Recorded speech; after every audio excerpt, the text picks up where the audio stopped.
Hello everyone, I've got a special treat for you today. It's a story I've been working on for years called Sunday in Varadero. Really, it's an essay reflecting my experiences in Varadero, Cuba. It juxtaposes my initial idealized vision of an idyllic escape with the harsh reality of the resort town. I explore themes of mortality, the search for happiness, and the impact of tourism on the local culture. My observations on the physical environment of Varadero are interwoven with cynical and ultimately affectionate commentary. My essay concludes with my recurring return trips to Varadero despite my ambivalent feelings toward it. First, I'll have Samantha read my story while I give some footage on my trip, my many trips to Varadero. I hope you'll enjoy it. Afterwards, after Samantha gives you the story, David and Angela, as usual, will review it in a deep dive.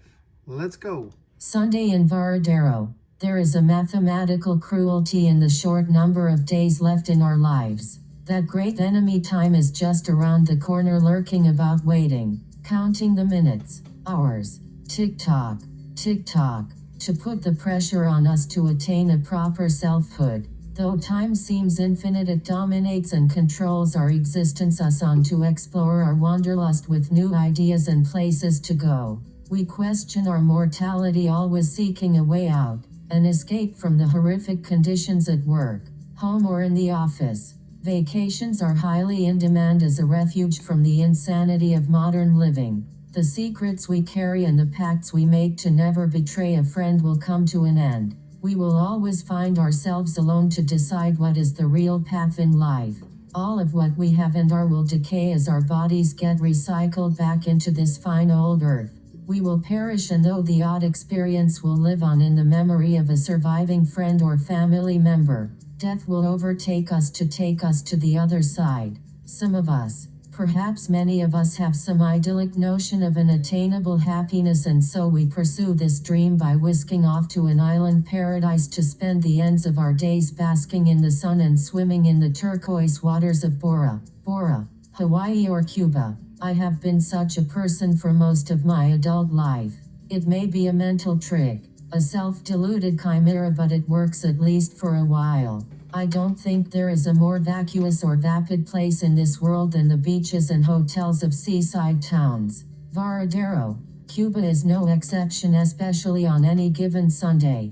Varadero is not really a city or a resort town. It is a practical human illusion well planned by the economists of the Cuban government and a great idea in the imagination of fun seekers. It is a very successful strategy to hoard tourist dollars, a cash cow for the marginalized economy of a cash-strapped socialist pariah state floating like a rough diamond in an emerald sea south of my home in Mississauga. I have honestly tried to prep myself for a trip to Varadero every morning by turning on my favorite YouTube video of a pleasant scene with waves crashing onto the sand of a tropical island to capture my moment of zen. When I got there 2 days ago, I mustered the courage to immerse my body and soul into an aquamarine sea and pinched myself with glee that I am now frolicking in a warm saline bath, enjoying a liquid lunch in the sun. The long peninsula that juts out of the center of Varadero like a mammoth behemoth probing the cavernous waters of the open liquid home called the Atlantic Ocean is the only way my imagination can cope with this place. It does so with the alacrity of a libidinous earthly god, restless and aching to settle down and call this place its home. This town is a tomb for the newlyweds and nearly dead that have flocked here to make love and die. On its own, it is a wonderland that breathes in a fecund air and spits out a natural beauty that's easily found in the youthful, friendly faces of a handsome race. Every day I witness the beleaguered army of happy and sad men and women that service the tourists who prey on them like ants attacking a fresh kill. Yet there is no place to hide or run to. The local churches are empty and abandoned. Varadero is no haven for the faint of heart or those of us that ply for a quiet place where the flutter of wings and a warm breeze in the shade can camouflage you for a while until the sun finds you out again. The town drops from the surf into a trench below the sea where the hotels stand resolute like stalwart guards overlooking the vast open water of the sea. The rooms with balconies are pregnant with people engaging in a marathon dance called the horizontal mambo. Every evening and some afternoons you can hear the cacophonic chorus of moans and groans wafting across the warm, humid air of an August moon. I've forced myself to engage in the culture. It's music and dance. It's rum and cigars and it's very positive, agreeable women. Yet here I sit under the thatched roof of a wooden, man-made umbrella escaping the scorching midday sun, awaiting the cool slap of a sea breeze that whittles my soul down to its critical mass. I stay in this state of motionless repose in silent mode, uncomfortable but patiently waiting for the universe to take my soul through its natural cycle of contraction and expansion, the rising and receding tide, the life and death of a day on the beach. This is the part of the day when I am happy. For lack of a better term, I am in balance with my mind, body, and soul and in harmony with the natural order of things. I can finally forgive God for whatever has happened so far, and he or she can find a reason to forgive me for my human foibles. It must be this way, or we may go insane as thoughts of an accidental drowning at sea permeates my brain, overwhelming my capacity to stay human in a naturally inhuman world of rocks, shells, and sand. When the sun begins its arc at 10 in the morning across my hotel called Club Tropical, the fierceness of its light attacks your skin with a merciless onslaught of piercing arrows of fire. Once again, I run for cover before the sun finds you again. There are few places outside the hotel that can shelter you. The Cuban sunlight can penetrate the foliage where you think you are safe. I come back to my hotel room repeatedly to find refuge and check the stages of a sunburn in the mirror. If it wasn't for the laughter and wailing of the children, the innocence that once habituated this island paradise or prison, depending on your point of view, would have disappeared long ago. The fiery demons that parade and patrol the sea and sun of the beach have been displaced by the gaggle of tourists that swarm these waters with their monstrous bags of money, thinking they own the place. With Fidel Castro gone and recycled back into the fertile soil of his cemetery plot that bakes in the sun, the sacred blood that was spilled in the revolution now flows freely in the body and blood of a Jesus freed from his cross and now sporting a permanent smile. I last saw him hounding the beach trying to make love with a local chica. He deserves a much-needed vacation. The irony in all of this is that despite my cynical attitude toward the soulless Varadero, I go back there again and again to pour my soul and beleaguered body back into its open gaping mouth to heal my wounds and recapture the lost innocence I had when I first reached her shore over 30 years ago. Okay, my friends, and now the deep dive with David and Angela. Welcome back, everybody, for another deep dive. This time, we're going to be looking at these excerpts from a personal essay titled Sunday in Varadero that you sent over. And I got to say, it's a fascinating read. I mean, the author manages to blend this like cynicism with this real sense of allure when it comes to this place. It really does draw you in. Yeah. Yeah. It's almost like they're both drawn to and repelled by it at the same time. You know? I know exactly what you mean. So it got me thinking, like, how can somewhere be described as soulless, yet inspire repeat visits for over 30 years? I mean, that's kind of what we're going to try to unpack here. Yeah, that's a great question to start with. And you know what? The essay kind of jumps right into this push and pull right from the get-go. The author starts grappling with these pretty heavy philosophical ideas like time and mortality, even the meaning of life. Yeah, totally. There's this one phrase that really stuck with me, mathematical cruelty. It was when they were describing like the days we have left. It's heavy stuff. It is. It really makes you think about how we measure our lives, you know, how finite they really are. I know I can get so caught up in like the day-to-day that I sometimes forget to think about the bigger picture. Do you ever feel that kind of pressure, that pressure of time? Oh, absolutely. It's like this constant tension, right, between that everyday grind and the search for something more, something meaningful. And I think in this context, vacations, they kind of become more than just a break, don't they? Yeah, I think so. It's like they become this symbolic attempt to escape, to maybe reconnect with something that we feel like we've lost. Totally. Which brings us to Varadero, right? The author sets up this anticipation for this like tranquil, almost Zen-like experience. They even mentioned prepping by watching like YouTube videos of these peaceful beaches. Oh, wow. But then reality hits. Right, that crowded beach, the other tourists everywhere. It's like a bit of a letdown. Even the detail about that liquid lunch. Well, yeah. It paints such a vivid picture, but it also hints at a certain kind of, mindless indulgence, which the author seems to be both participating in and also kind of judging at the same time. It's wild. It's like they're caught in this conflict, you Yeah. know, wanting to escape, but then finding themselves surrounded by the very things that they were trying to get away from. Exactly. But here's where it gets really interesting, I think.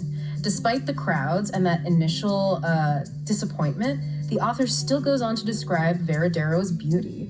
They call the peninsula this mammoth behemoth, and the hotels are like stalwart guards overlooking the sea. You really get a sense of the power of that landscape. The imagery is incredible, I'll give them that. But there is this constant kind of juxtaposition, right, between beauty and decay. Newlyweds and nearly dead, as the author puts it. Oh, wow. Like life and death are constantly playing out against this backdrop. And that tension even extends to the social dynamics, too. The way they describe the people serving tourists, like a beleaguered army. That's a pretty striking image.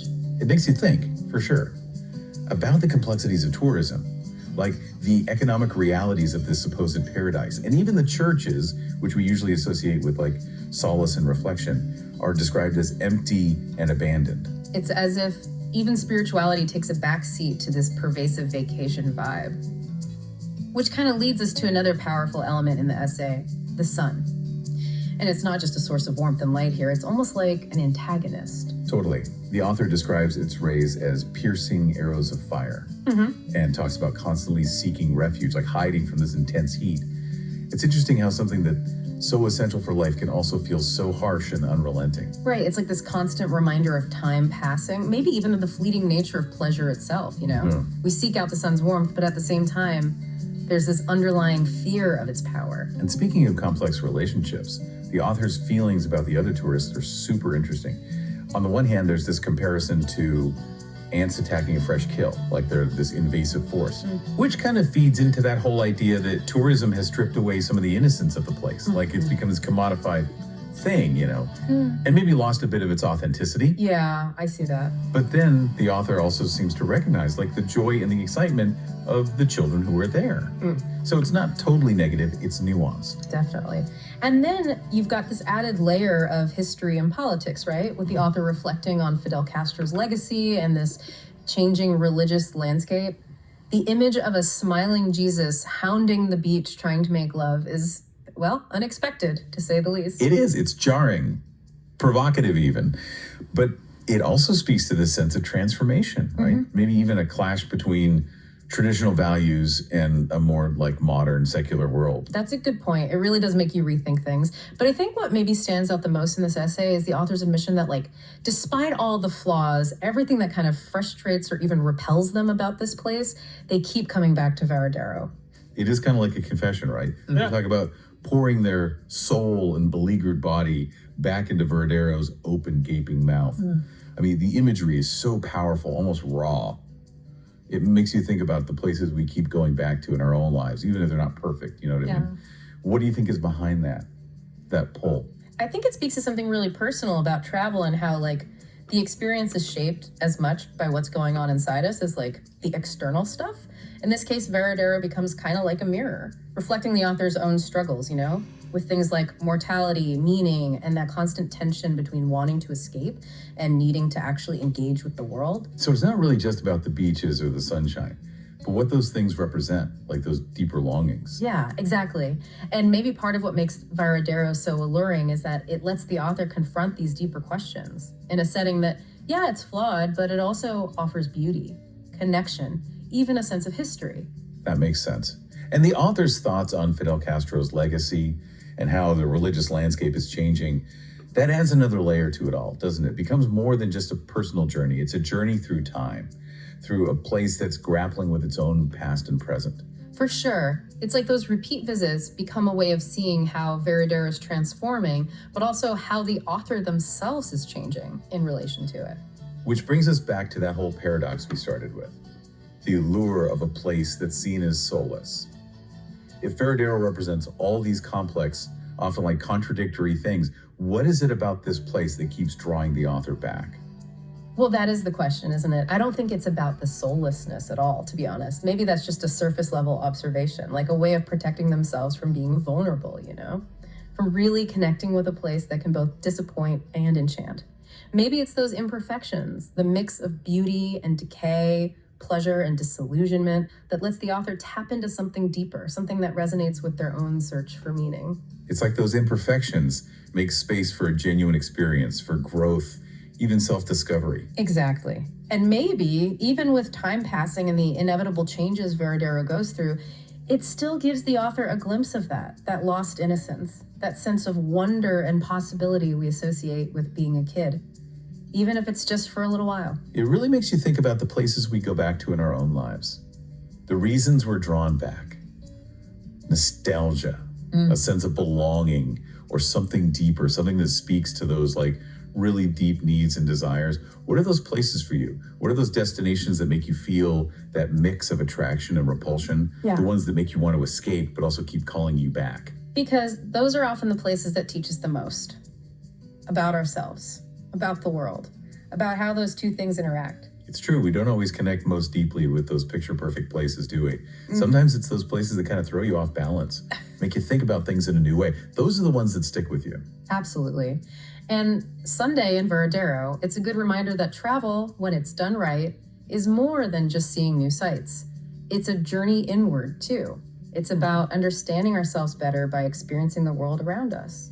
This has been such a cool deep dive. I love how many questions this essay brings up. It definitely makes me want to revisit some of my own travel memories, think about the places that really mean something to me, the ones I always seem to find my way back to. That's what we're hoping for, that it makes everyone listening do the same, to think about not just the places themselves, but what those places say about them, about their own journeys, about how they're searching for meaning in a world that's always changing. Well said. A big thank you for joining me on this deep dive into Sunday in Varadero. And to all our listeners out there, thanks for sending this essay our way. It was a great one. We hope you enjoyed going deep on this with us, and that it maybe inspired you to think about your own travel memories, those special places that hold a unique, maybe even kind of contradictory spot in your heart. Till next time, keep exploring, keep asking questions, and keep diving deep. I hope you enjoyed my little travelogue here, my friends, and I hope to bring you more stories in the future. Ciao for now.